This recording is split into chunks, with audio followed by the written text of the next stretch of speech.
sono state depositate le costituzioni di parte civile,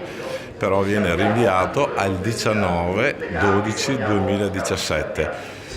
quindi oggi non si fa niente. Da Roma alla cronaca di Patrizio Miatello dell'udienza per l'esame della richiesta di rinvio a giudizio degli 11 ex amministratori di Veneto Banca accusati di essere i responsabili del crack dell'Istituto di Credito Montebellunese, tutto rinviato per un difetto di notifica riguardante Vincenzo Consoli, principale imputato, e Flavio Marcolin, ex responsabile degli affari societari e legali. Ma a fare notizia è il numero di potenziali parti civili, non meno di 3.600 tra azionisti e risparmiatori di Veneto Banca, oltre a Consob, Banca Italia e associazioni di consumatori chiederanno di potersi costituire nel procedimento. Se il processo sarà o meno celebrato lo deciderà il GUP Lorenzo Ferri solo il 9 marzo. Intanto a movimentare la giornata c'è anche la lettera che il presidente della commissione d'inchiesta sul sistema bancario, Pier Ferdinando Casini, ha inviato in autotutela al procuratore della Repubblica presso il Tribunale di Roma Giuseppe Pignatone per segnalare la pubblicazione oggi su alcuni giornali degli elenchi dei principali debitori insolventi di Veneto Banca.